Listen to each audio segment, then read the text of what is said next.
Hare Krishna. Hare Krishna. Om Namo Bhagavate Vasudevaya. Om Namo Bhagavate Vasudevaya. Om Namo Bhagavate Vasudevaya. Om Ajnanatimidandasya Jnananjana Shalakaya Chakshurunmilitam Yena Tasmai Shri Gurave Namah. Namo Vishnupadaya Krishna Prashtaya Bhutale Srimade Bhaktivedanta Swaminidhi Namine Namaste Saraswate Deve Gauravani Pracharine Nirvishesha Shunyavadi Paschatya Deshadarine Jai Shri Krishna Chaitanya Prabhu Nityananda Shri Advaita Gadadhara Shri Vasadi Gaura Bhaktavranta Hare Krishna Krishna Krishna Hare Hare Hare Rama Rama Rama Hare Hare. Hare Krishna. Sri Radha Govinda Temple ISKCON Mangalore ഉപദേശാമൃതം ക്ലാസ്സിലേക്ക് എല്ലാവർക്കും സ്വാഗതം. ഹരേ കൃഷ്ണ. എല്ലാവർക്കും ഹരേ കൃഷ്ണ. പ്രണാമം മാതാജി. ഹരേ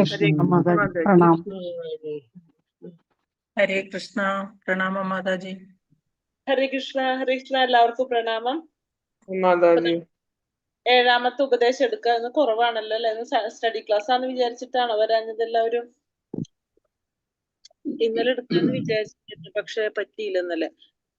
അതുകൊണ്ട് പിന്നെ ഇന്നേക്ക് വെച്ചത്. ഇനി അതുകൊണ്ട് കേട്ടോ. ഹരേ കൃഷ്ണ. അപ്പോ നമുക്ക് ആറാമത്തെ ക്വസ്റ്റ്യൻസ് ഉണ്ടാവില്ലേ നോക്കാനായിട്ട്?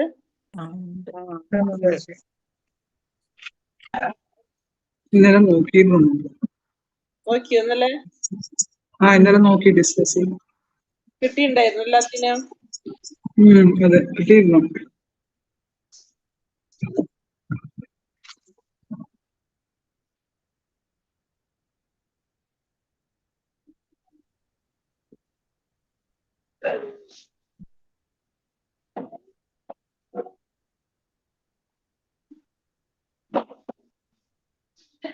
ആറാമത്തെ ക്വസ്റ്റ്യൻ തന്നെ. ഉപദേശാമൃതത്തിലെ 6-ാം ശ്ലോകം പ്രധാനമായും എന്തിനെ കുറിച്ചാണ് ചർച്ച ചെയ്യുന്നത്? ബിന്ദുജി. ശുദ്ധഭക്തന്മാരുടെ സത്സംഗം. ഒരു ശുദ്ധഭക്തനെ ഭൗതികമായ ദൃഷ്ടിയിലൂടെ വീക്ഷിക്കുമ്പോൾ ഉണ്ടാകുന്ന തെറ്റായ ധാരണ എന്താണ്? അപാകതയായി കാണുന്നത്. ഭക്തന്റെ ശരീരത്തിലെ ബാഹ്യമായ ദോഷങ്ങളെ വിശേഷിപ്പിക്കാൻ ഉപയോഗിച്ചിരിക്കുന്ന ഉപമ ഏതാണ്? ഷൈനി മാതാജി. മഴക്കാലത്ത് ഗംഗാ നദിയിലെ നുരയും ചെളിയും. ഉപദേശാമൃതം അനുസരിച്ച് കൃഷ്ണാവബോധത്തിൽ പൂർണ്ണത നേടാൻ ആരുടെ നിർദ്ദേശങ്ങളാണ് പാലിക്കേണ്ടത്? ഗീത മാതാജി. മാതാജി മ്യൂട്ടാ. ഗീത മാതാജി.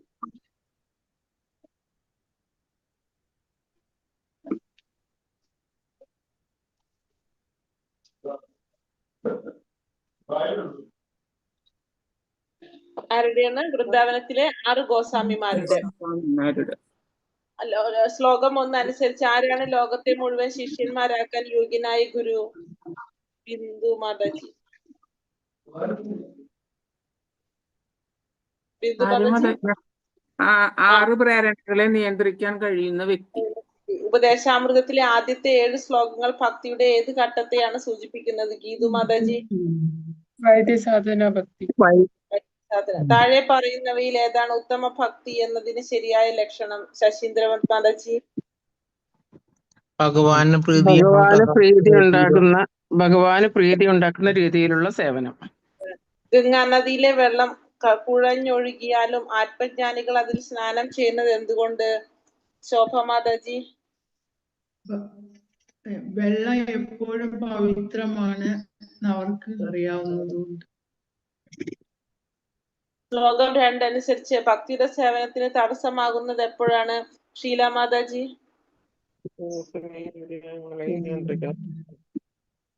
ഷീല മാതാജി.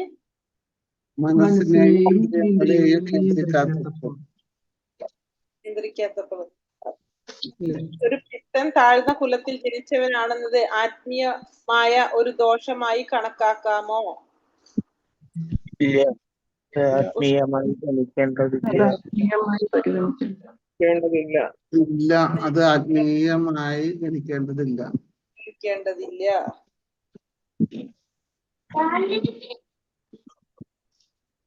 ശുദ്ധഭക്തൻ എന്ന് പറയുന്നത് ആരെയാണ്? മാത്രം സേവനം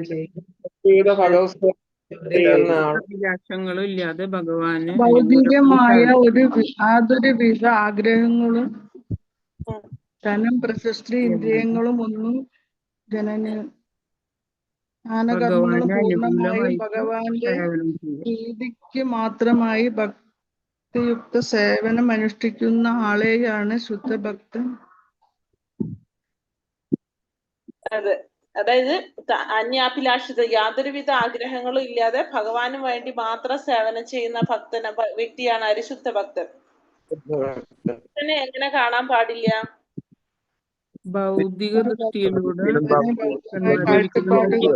ലൗകികമായ കാഴ്ചപ്പാടുകളുടെയും വിലയിരുത്തുന്നത് സ്വഭാവം വരുന്ന ചില കുറവുകൾ വീക്ഷണത്തിലൂടെ ഒരിക്കലും ഭൗതികമായ വീക്ഷണത്തിലൂടെ ഒരിക്കലും ഭക്തനെ നോക്കി കാണാനായിട്ട് പാടില്ല. ഭക്തന്റെ ശരീരത്തിലെ വൈകല്യങ്ങളെ കുറിച്ച് എന്താ പറയുന്നത്? താഴ്ന്ന കുടുംബത്തിൽ ജനിച്ചവനാണെന്നോ, വർണ്ണമതി കുറഞ്ഞവനാണെന്നോ, വികലാംഗനാണെന്നോ, രോഗഗ്രസ്തനാണെന്നോ, ദുർബലനാണെന്നോ വിലയിരുത്താൻ പാടില്ല. ഭൗതികമായ കുറവുകൾ കൊണ്ട് ഒന്നും സംഭവിക്കുന്നില്ല. ഇത്തരത്തില് കുറവുകൾ ഉണ്ടെങ്കിലും ആ ഭക്തൻ ഒരിക്കലും ദൂഷണം സംഭവിക്കുന്നില്ല. ഗംഗാജലത്തിന്റെ ഉദാഹരണം എന്തിനാണ് നൽകിയിരിക്കുന്നത്? വെള്ളത്തിന്റെ സ്വഭാവങ്ങളായ കുമിള, നിറച്ചെരി എന്നിവ കൊണ്ട് ഗംഗാജലത്തിന്റെ ദിവ്യ സ്വഭാവം ദുഷ്കരമാകുന്നില്ല. അതായത് ഒരു ഭക്തനെ സംബന്ധിച്ച് എന്താണ് ശാരീരികമായ വൈകല്യങ്ങളൊന്നും ഭൗതികമായ വൈകല്യങ്ങളൊന്നും ആ ഭക്തനെ ബാധിക്കുന്നില്ല. എങ്ങനെയാണെന്ന് പറയുന്നത്? ഗംഗാജലം മഴക്കാലത്ത് ചെറുകളെയും കലർന്ന് അതിന്റെ പവിത്രത നഷ്ടപ്പെടുന്നത് പോലെ. അതിനാണ് അവിടെ ഉദാഹരണം നൽകിയിരിക്കുന്നത്. ഗോസ്വാമി എന്ന ബിരുദം ആർക്കാണ് യഥാർത്ഥത്തിൽ അർഹിക്കുന്നത്? മനസ്സ്, ക്രോധം, ഉദരം, ഉപസ്ഥം എന്നിവർക്ക് പൂർണ്ണമായി നിയന്ത്രിക്കാൻ സാധിക്കുന്ന ഭൗതിക ചിന്തകൾ ആത്മീയമായ കൃഷ്ണബോധനത്തിൽ ശുദ്ധഭക്തനാണ് യഥാർത്ഥ ഗോസ്വാമി. ഗോസ്വാമി എന്ന ബിരുദത്തിന് ഈ കേവലം അതായത് ശുദ്ധഭക്തന്മാർക്കാണ് ഗോസ്വാമി എന്ന ബിരുദം ഉപയോഗിക്കുന്നത്. വൈഷ്ണവ അപരാധം എന്നതുകൊണ്ട് എന്തുകൊണ്ട് അപകടകരമാണ്? ആത്മീയ പുരോഗതി ആവാൻ സാധ്യമല്ല.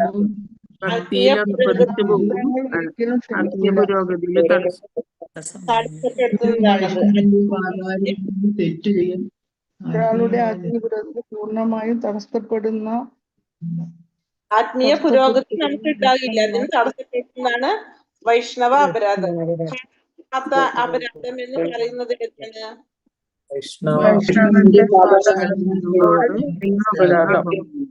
വൈഷ്ണവരോട് ചെയ്യുന്നത്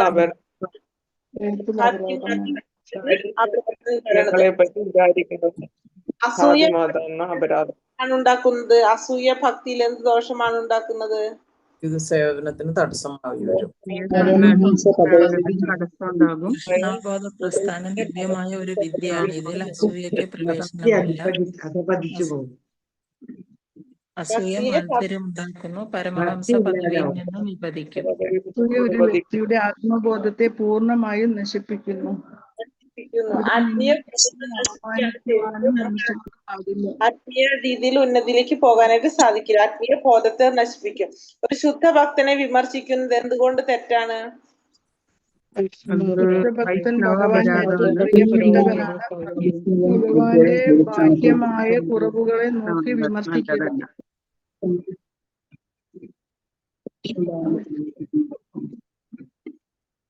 ഒരു ശുദ്ധ ഭക്തനെ വിമർശിക്കുന്നത് എന്തുകൊണ്ട് തെറ്റാണ്?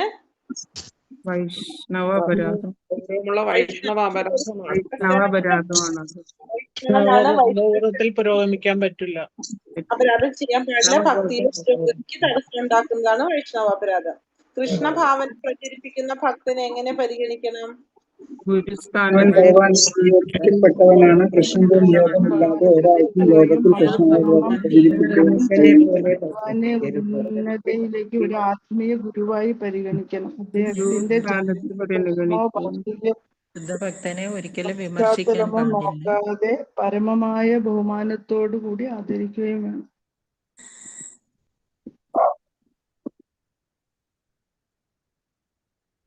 ആദരവോടുകൂടി വേണം അദ്ദേഹത്തെ കാണാൻ. എന്നാൽ നിയോഗിക്കപ്പെട്ടവരാണ്. അതല്ലേ നിയോഗമില്ലാതെ ഒരാൾക്ക് ലോകത്തിൽ കൃഷ്ണാബോധം പ്രചരിപ്പിക്കാൻ കഴിയും. ഭഗവാൻ നിയോഗിക്കുമ്പോഴാണ് നമുക്ക് എന്ത് സാധിക്കുന്നത്? കൃഷ്ണാവബോധം പ്രചരിപ്പിക്കാനായിട്ട് സാധിക്കുന്നത്. അപ്പോ നമ്മള് സാധാരണ മനുഷ്യരെ പോലെ പരിഗണിക്കരുത്. വ്യക്തിയെ പോലെ നമ്മള് ഒരിക്കലും ഒരു ശുദ്ധ ഭക്തനെ കാണാനായിട്ട് പാടില്ല. ഹരേ കൃഷ്ണ. അപ്പൊ സംശയങ്ങൾ എന്തെങ്കിലും ഉണ്ടോ ക്വസ്റ്റ്യനില്? മനസ്സിലായില്ല എല്ലാവർക്കും? രണ്ടാമത്തത് ആറാമത്തല്ലേ ഇരുന്ന? ഇനി ഏഴാമത്തത്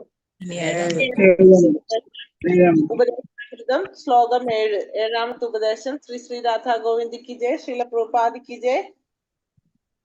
ഗുരു മഹാരാജ് കി ജയ്.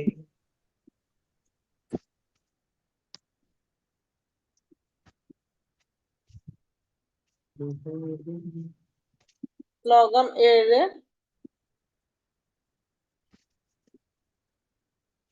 ഓം നമോ ഭഗവതേ വാസുദേവായ. സ്യാത് കൃഷ്ണ നാമ ചരിതാതിസിതാപ്യ വിദ്യ പിത്തോപതസ്തരസനസ്യ നാരോജികാനു കിന്തോദരാനുദിനം ഖലു സൈവ ജുഷ്ട സ്വാധീക്രമാത് ഭവതി തദ്ഗതമൂലഹന്ത്രി. സ്യാത് കൃഷ്ണ നാമ ചരിതാതിസിതാപ്യ വിദ്യ പിത്തോപതസ്തരസനസ്യ നാരോജികാനു കിന്തോദരാനുദിനം ഖലു സൈവ ജുഷ്ട സ്വാധീക്രമാത് ഭവതി തദ്ഗതമൂലഹന്ത്രി.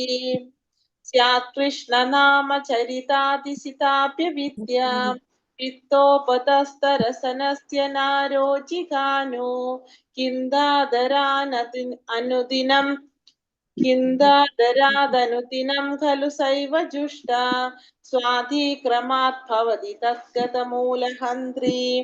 അതായത് ഈ കഴിഞ്ഞതിൽ നമ്മൾ എന്താ പറഞ്ഞത്? വൈഷ്ണവ അപരാധം പാടില്ല എന്നല്ലേ പറഞ്ഞത്? വൈഷ്ണവരെ നമ്മൾ നിന്ദിക്കാൻ പാടില്ല. വൈഷ്ണവരോട് കാണിക്കുന്ന നിന്ദ തെറ്റാണെന്ന് നമ്മൾ കണ്ടു.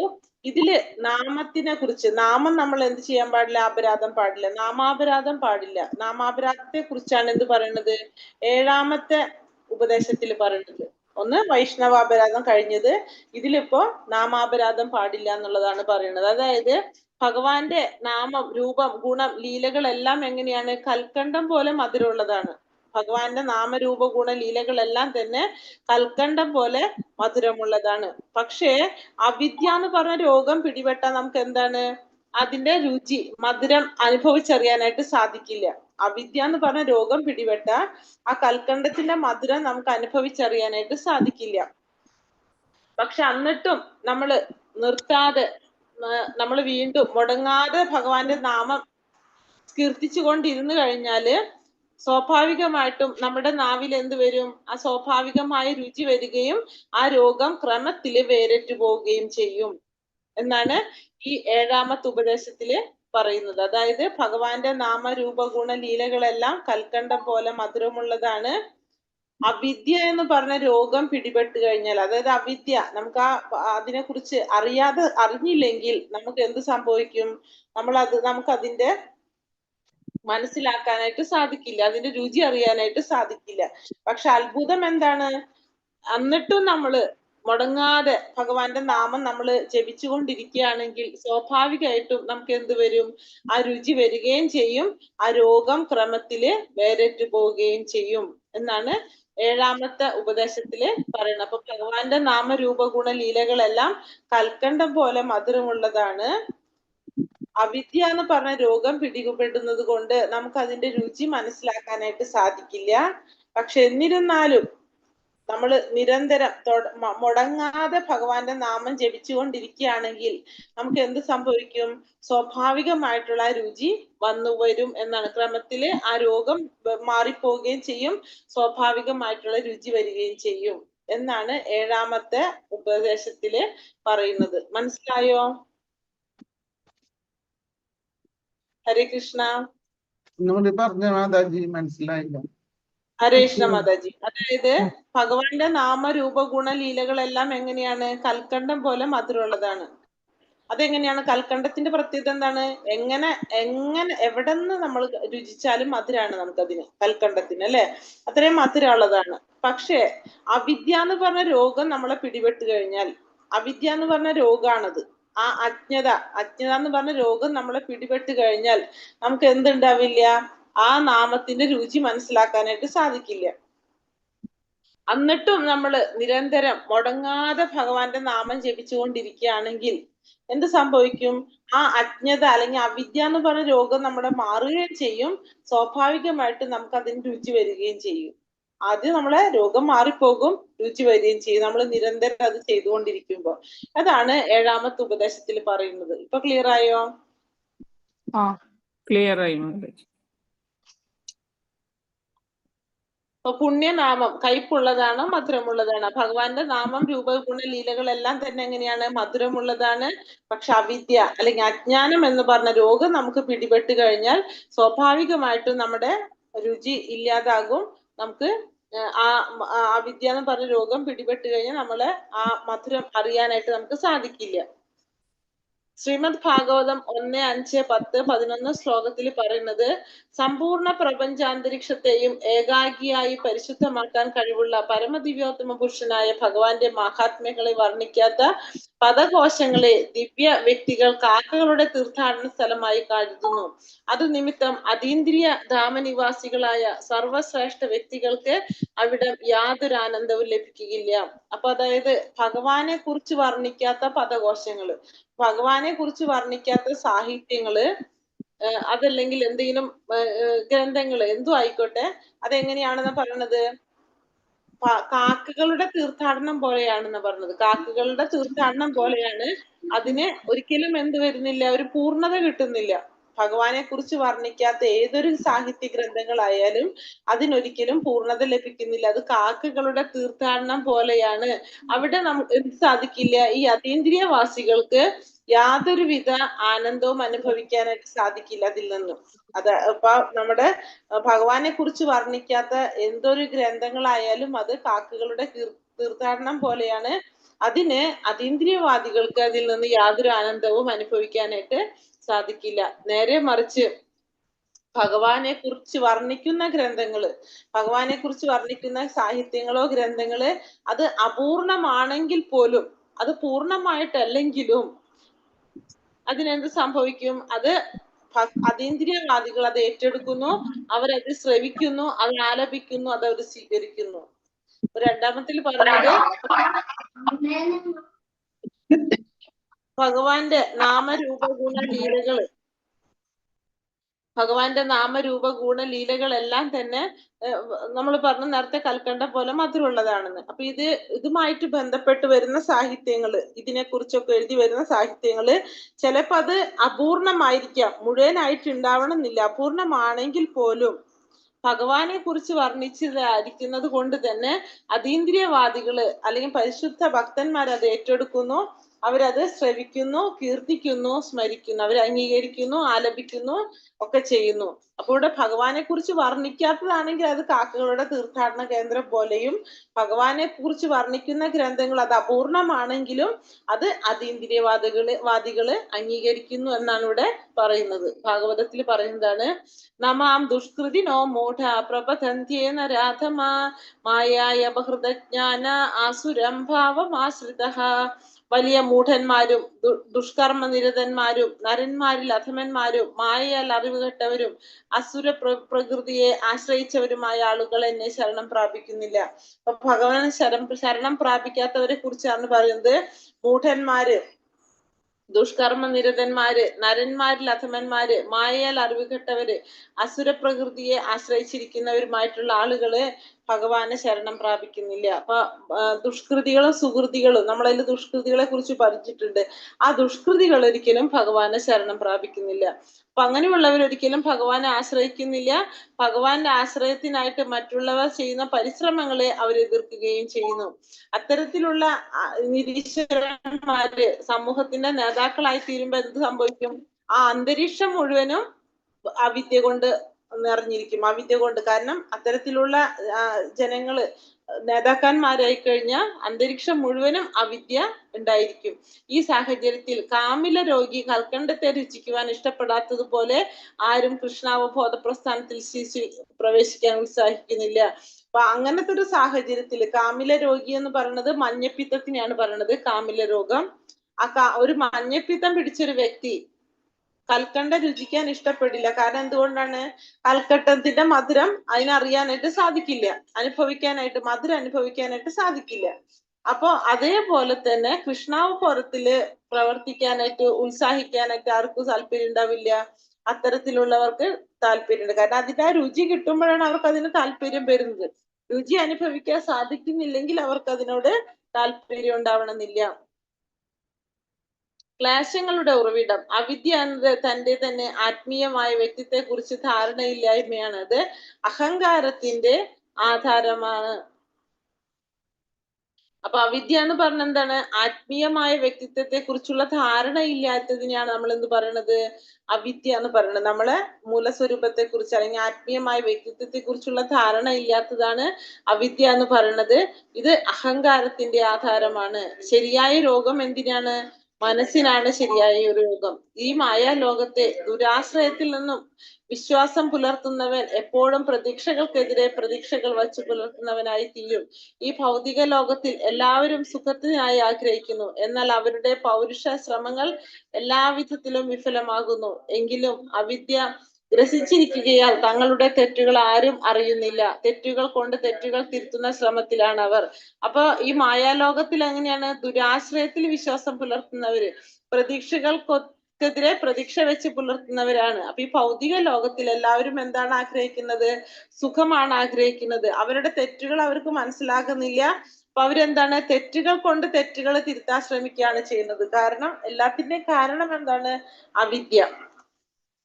ക്ലേശങ്ങൾ എങ്ങനെ മോചനം നേടാം? മനസ്സ് ശുദ്ധമായി കഴിഞ്ഞാൽ നമ്മുടെ ബോധം ശുദ്ധമാകും. ബോധം ശുദ്ധമായി കഴിഞ്ഞാലോ നമ്മളെ ഭൗതികത രോഗത്താൽ അയാൾ ബാധിക്കപ്പെടുന്നില്ല. അപ്പൊ ഇതൊന്നും നമ്മളെ ബാധിക്കുന്നില്ല. അപ്പൊ നമ്മളെ മനസ്സ് ശുദ്ധമാകണം. മനസ്സ് ശുദ്ധമായി കഴിഞ്ഞാൽ നമ്മുടെ ബോധം ശുദ്ധമാകും. അപ്പൊ നമ്മൾ ഇതൊന്നും ബാധിക്കുന്നില്ല. മനസ്സും ഹൃദയവും അബദ്ധധാരണകളിൽ നിന്ന് നിർമുക്തമാകുവാൻ ഹരേ കൃഷ്ണ മഹാമന്ത്രത്തിന്റെ ജപം സ്വീകരിക്കണം. നമ്മൾ എന്ത് ചെയ്യണം? നമുക്ക് പരിശുദ്ധരാകാൻ വേണ്ടിയിട്ട് ഹരേ കൃഷ്ണ മഹാമന്ത്രം നാമജപം നമ്മൾ സ്വീകരിക്കണം. അത് ഏറ്റവും പ്രയോജനകരമായിട്ടുള്ള ഏറ്റവും എളുപ്പമായിട്ടുള്ള ഒരു വഴിയാണ് എന്ത്? നാമം ജപിക്കുക എന്നുള്ളത്. ഭഗവാന്റെ പുണ്യനാമം ജപിക്കുന്നത് മൂലം ഭൗതികാസിദ്ധമാകുന്ന ഘോരാഗ്നിയിൽ നിന്ന് സത്വരം മുദ്ധരിക്കപ്പെടുന്നു. അപ്പൊ ഭഗവാന്റെ നാമം ജപിക്കുമ്പോ എന്താ ഗുണം ഉണ്ടാവുന്നത്? നമ്മൾ ഈ ഭൗതിക പ്രകൃതിയിലെ ജന്മമൃത്യു ജരാവ്യാധികളിൽ നിന്നെല്ലാം മോചനം ലഭിക്കാനായിട്ട് നമുക്ക് സാധിക്കും. അപ്പൊ ഭഗവാന്റെ നാമം ജപിക്കുക ഏറ്റവും സരളമായ പ്രക്രിയ ആയിട്ടാണെന്ന് പറയുന്നത് നാമജപത്തെ പറയുന്നത്. അപ്പൊ കൃഷ്ണാവബോധത്തിന്റെ പരമമായ ലക്ഷ്യം തന്നെ എന്താണ്?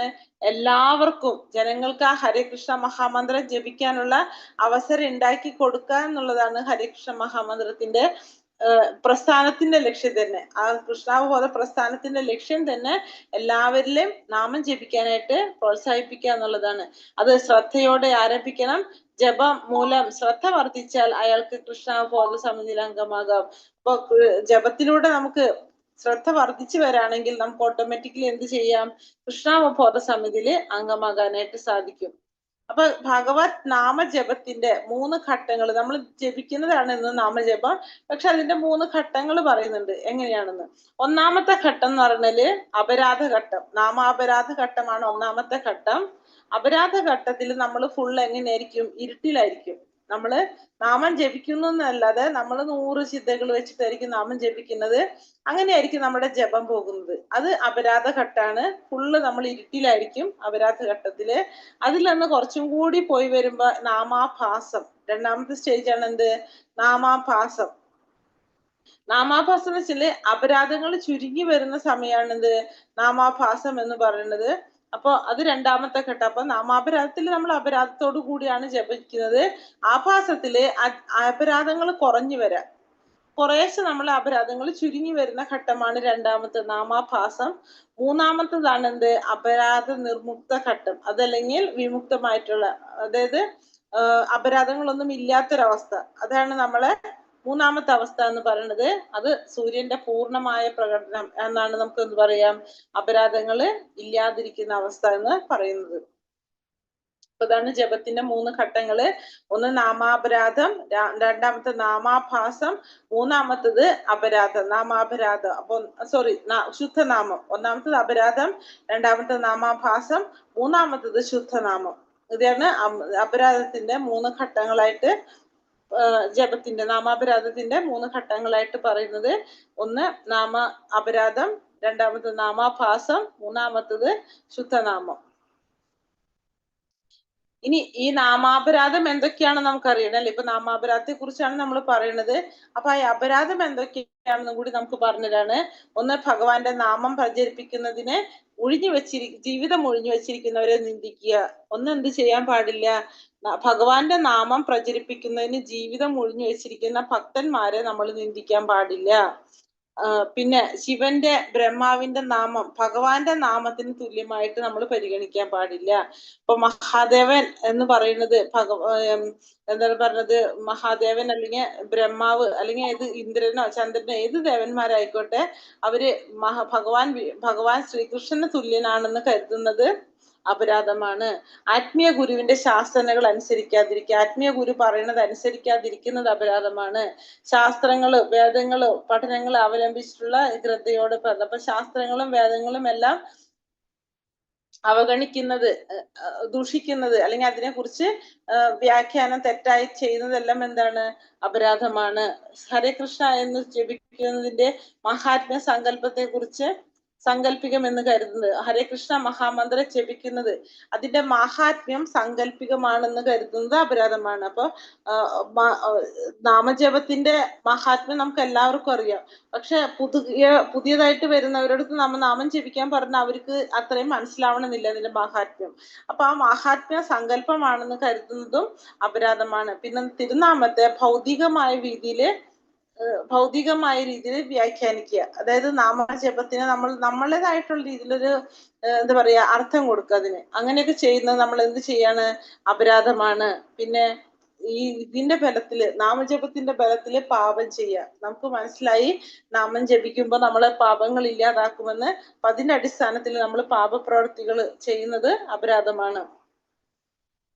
സർവമംഗളകരമായ അനുഷ്ഠാനമായി വേദങ്ങൾ പറയുന്ന ഹരേകൃഷ്ണ മഹാമന്ത്രത്തെ കർമ്മഭാണ്ഡമായി കണക്കാക്കുക.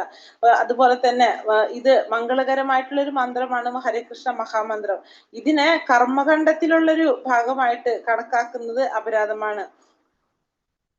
അവിശ്വാസിയോട് ഭഗവാന്റെ മഹാത്മ്യത്തെ കുറിച്ച് സംസാരിക്കുന്നത്, വിശ്വാസമില്ലാത്തവരോട് ഭഗവാന്റെ മഹാത്മ്യത്തെ കുറിച്ച് പറയുന്നതും അപരാധമാണ് എന്ന് പറയാം. പിന്നെ ഇക്കാര്യം വേണ്ടത്ര മനസ്സിലാക്കിയിട്ട് നമുക്ക് പറയാം, ഭഗവാന്റെ നാമം ജപിക്കുമ്പോൾ നമുക്ക് എന്ത് സാധിക്കും? നമ്മുടെ തെറ്റുകളൊക്കെ മാറി നമുക്ക് ശുദ്ധാവസ്ഥയിൽ നമുക്ക് എത്താനായിട്ട് സാധിക്കും. ഇത്രയും കാര്യങ്ങളൊക്കെ നമുക്ക് മനസ്സിലാക്കിയിട്ടും വീണ്ടും ഭഗവാന്റെ വിശ്വാസം ഇല്ലാതെ നമ്മൾ നാമം ജപിച്ചു കഴിഞ്ഞാൽ അതും എന്താണ്? അപരാധമാണ്. അപ്പൊ ഇതാണ് 10 നാമാപരാധം പഠിക്കാനുള്ളത്. ഈ ഭക്തിയുടെ 9 ഘട്ടങ്ങള് ഏതൊക്കെയാണ്? ഭക്തിയുടെ 9 ഘട്ടങ്ങള്: ശ്രദ്ധ, സാധുസംഗ, ഭജനക്രിയ, അനർത്ഥ നിവർത്തി, നിഷ്ഠ, രുചി, ആസക്തി, ഭാവം, പ്രേമം. അതില് ശ്രദ്ധ എന്ന് പറഞ്ഞ എന്താണ്? ഭഗവാനിലുള്ള വിശ്വാസത്തിനാണ് ശ്രദ്ധ എന്ന് പറയുന്നത്. സാധുസംഗ എന്ന് പറയുന്നത് ഭക്തന്മാരുമായിട്ട് സത്സംഗം പുലർത്തുന്നതിനാണ് സാധുസംഗം എന്ന് പറയുന്നത്. ഭജനക്രിയ എന്ന് പറയുന്നത് അനർത്ഥങ്ങൾ ഔദ്ധ്യാത്മിക ഗുരുവിനാൽ ദീക്ഷ നൽകപ്പെടുകയും അദ്ദേഹത്തിന്റെ ആജ്ഞകൾക്കനുസരിച്ച് സാധാരണ ഭക്തി പരിശീലിക്കുകയും ചെയ്യുക. ഭജനക്രിയ എന്ന് വെച്ചപ്പോ തന്നെ ഗുരുവിൽ നിന്ന് ദീക്ഷ സ്വീകരിക്കുക, അതുപോലെ തന്നെ ആ ഗുരു പറയുന്നതനുസരിച്ച് നമ്മൾ പരിശീലിക്കുക, പ്രവർത്തിക്കുക. അതാണ് എന്ത് പറയുന്നത്? സാധനക്രിയ എന്ന് പറഞ്ഞത്. അപ്പൊ ഗുരുവിൽ നിന്ന് നമ്മൾ ദീക്ഷ സ്വീകരിച്ച് ഗുരു പറഞ്ഞതനുസരിച്ച് നമ്മൾ പ്രവർത്തിക്കണം. ഈ പറഞ്ഞ 3 കാര്യങ്ങളും എങ്ങനെയുള്ളതാണ്? ഈ പറഞ്ഞ 3 കാര്യം നമ്മുടെ മാത്രം ഉത്തരവാദിത്വം, നമ്മൾ മാത്രം ചെയ്യേണ്ട കാര്യങ്ങളാണ് എന്ത്? ശ്രദ്ധ, സാധുസംഘ, ഭജനക്രിയ എന്ന് പറയുന്നത്. അടുത്തത് അനർത്ഥ നിവർത്തി. നമ്മൾ ഈ പറഞ്ഞ 3 കാര്യങ്ങൾ ചെയ്യുമ്പോൾ നമ്മൾ അനർത്ഥങ്ങളെല്ലാം മാറി വരുന്നൊരവസ്ഥയാണ് അനർത്ഥ നിവർത്തി. നമ്മൾ എല്ലാ തരത്തിലുള്ള നമ്മൾ ചെയ്തിട്ടുള്ള തെറ്റുകൾക്കും പരിഹാരം കാണുന്നതാണെന്ത്? അനർത്ഥ നിവർത്തിയിലൂടെ. അപ്പോൾ അനർത്ഥ നിവർത്തി സ്റ്റേജിൽ എത്തിക്കഴിഞ്ഞാൽ നമുക്ക് എന്ത് സാധിക്കും? നമ്മൾ ആ കുറേശ്ശെ നമ്മൾ എന്ത് മാറിയിട്ടുണ്ടാവും? നമ്മളെ ജീവിതത്തിൽ മാറ്റങ്ങൾ സംഭവിച്ചിട്ടുണ്ടാവും. എല്ലാ തരത്തിലുള്ള ശീലങ്ങളിൽ നിന്നും എല്ലാത്തിനും നമ്മൾ മോചിതനാകുന്ന അവസ്ഥയാണ് അനർത്ഥ നിവർത്തി. അത് കഴിയുമ്പോൾ നമുക്ക് എന്ത് വരും? നിഷ്ഠ വരും. നമുക്ക് എല്ലാത്തിലും ദൃഢനിശ്ചയനായിട്ട് നമുക്ക് ചെയ്യാനുള്ള ഒരു നിഷ്ഠ വരും. പിന്നെ നമുക്ക് അതിനോട് രുചി വരും. പിന്നെ നമുക്ക് അതിനോട് കൂടുതൽ ആസക്തി വന്നുകൊണ്ടിരിക്കും. അങ്ങനെ നമുക്ക് ഏത് ഭക്തിയിലേക്ക് എത്തും? പ്രേമഭാവത്തിലേക്ക് എത്താനായിട്ട് സാധിക്കും. ഹരേ കൃഷ്ണ കൃഷ്ണ കൃഷ്ണ ഹരേ ഹരേ, ഹരേ രാമ രാമ രാമ ഹരേ ഹരേ. വഞ്ചകൽപതരൂപശ്ച കൃപാ സിന്ധോഭ്യവച പതിതാനാം പാവനേഭ്യോ വൈഷ്ണവേഭ്യോ നമോ നമഃ. अनंत कोटि वैष्णव भक्त वृंद की जय, श्रील प्रभुपाद की जय, गुरुदेव की जय, निताय गौर प्रेमानंदे. हरे कृष्ण ഹരേ കൃഷ്ണ. പറഞ്ഞതിൽ എന്തെങ്കിലും സംശയങ്ങളുണ്ടോ?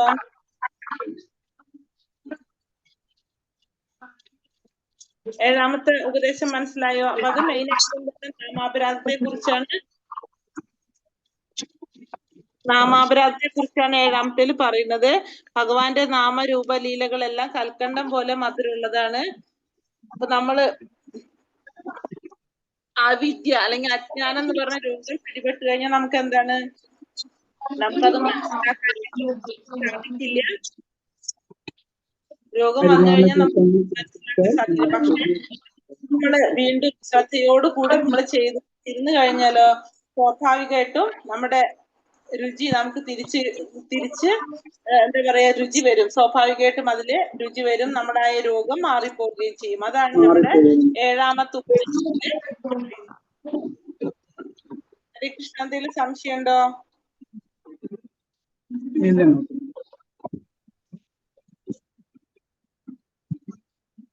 എല്ലാവർക്കും മനസ്സിലായോ?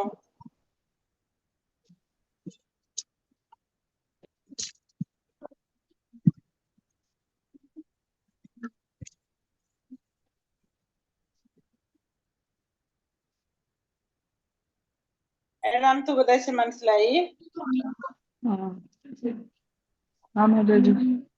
10 പോയിന്റ് ഉണ്ടെന്ന് പറഞ്ഞാൽ അത് കാണുന്നില്ല. 10 പോയിന്റ് ഒന്നുകിൽ ഇതിന് സ്ക്രീൻഷോട്ട് എടുക്കണം. അതല്ലെങ്കിൽ നമ്മളിത് പഠിക്കും. ഭക്തിരസാമൃസിന്ധു ആവുമ്പോ നമ്മളത് പഠിക്കും. അല്ലാന്ന് വെച്ചിട്ടുണ്ടെങ്കിൽ നമ്മളെ വൈഷ്ണവഗീതം ബുക്ക് ഉണ്ടെങ്കിൽ അതിലുണ്ട്. വൈഷ്ണവഗീതത്തിന്റെ ബുക്കില് നാമാപരാധം എന്ന് പറഞ്ഞിട്ട് 10 കൊടുത്തിട്ടുണ്ട്. വൈഷ്ണവഗീതത്തിലുണ്ട് നാമാപരാധം. ഹരേ കൃഷ്ണ. 8ാമത്തെ എടുക്കാൻ ഇന്ന് ഞായറാഴ്ചയല്ലേ? ഉള്ള ദിവസം അല്ലേ?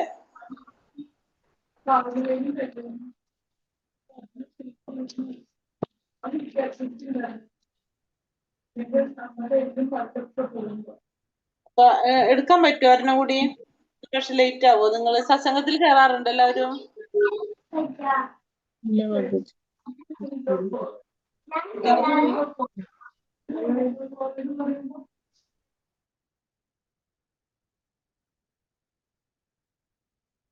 ഹരേഷ്ണ. ഒരെണ്ണം കൂടി എടുക്കാൻ പറ്റുമോ അതോ നിർത്തണോ?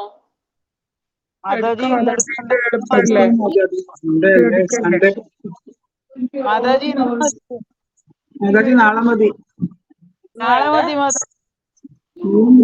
സൺഡേ ഞാനില്ല ഇന്ന്, അതുകൊണ്ട് നാളെ മതി മാതാജി. ഒന്ന് ഒന്നിച്ച് നാളെ മതി മാതാജി പ്ലീസ്. എടുക്കേണ്ടി വരൂ. കാരണം